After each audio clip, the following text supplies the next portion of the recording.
La comunità di Bitti, travolta da una marea di fango che ha devastato sabato scorso il paese, è stata soccorsa da tanti volontari arrivati da tutta la Sardegna. Stamattina Bitti ha ospitato l'iniziativa Volontario Stotimpare, promossa da Sardegna Solidale, che si è tenuta in occasione della 35esima giornata internazionale del volontariato indetta dall'ONU.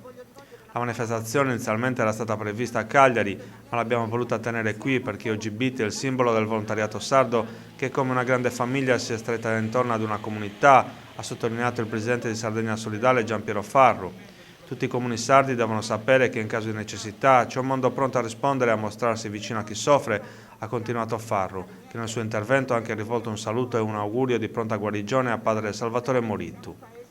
Bitti sarà sempre grata ai volontari perché ci siamo sentiti sorretti dalla loro presenza, ha rilevato Giuseppe Ciccolini, sindaco di Bitti.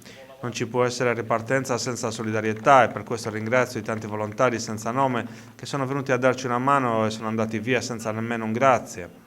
La manifestazione, coordinata dalla referente de Sasol Point e presidente dell'Avis Bitti Rina Latu, si è tenuta in via Asproni davanti alla sede del COC alla presenza di una rappresentanza di volontari sardi e dei referenti della protezione civile regionale Paolo Marras e Sandra Medda.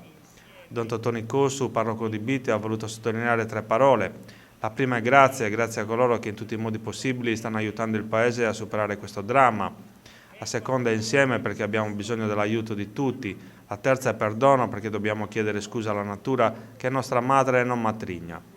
Franco Donedu, Giancarlo Carro e Antonio Carzedda, rappresentanti delle associazioni di volontariato di Bitti, Sugolostiu, Achimos e Sulle Orminu, hanno garantito il loro appoggio agli sforzi che le istituzioni locali, regionali e nazionali stanno facendo per far uscire Bitti dall'emergenza.